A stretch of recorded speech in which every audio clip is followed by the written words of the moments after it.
My name's Tom Greenwood. I'm the Chief Pilot at McMurray Aviation. I've been with the company for about 5 years. Hello, my name is Nathan Sheffield. I've been the Director of Maintenance here at McMurray Aviation for the past 4 years, and I've been with the company for a total of 9.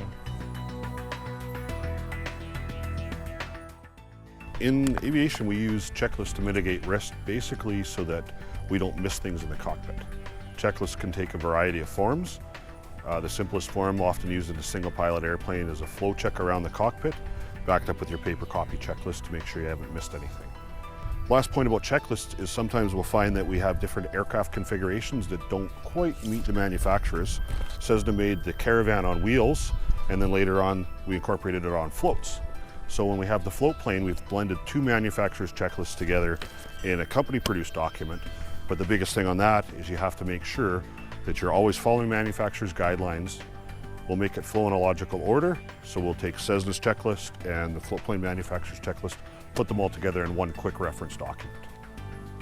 The check sheets we use are slightly different than the checklist used by the pilots in that we use our check sheets to actually record the completion of each task by initialing the listed items. This has a couple of positive safety aspects in that it allows us to physically have recorded proof that we've accomplished a task, as well as ensuring that we've completed all required tasks on a given inspection.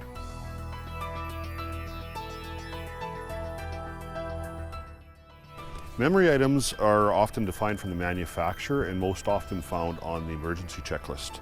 So you look at your Caravan emergency checklist, and for something like a engine fire in flight, you'll see that there's a box and that contains your memory items. So these are the essential actions that the pilot should be able to do verbatim by memory to immediately mitigate the risk of the emergency, and then they'll pull out the paper copy of the checklist and run the rest of the procedure and make sure that they haven't missed anything else on the checklist. In maintenance, we don't really have any memory items similar to the pilots. While they sometimes need to make snap decisions with their memory items, we generally are a bit more grounded and are able to access the resources to reference the procedures in the manuals as required for whichever task is at hand.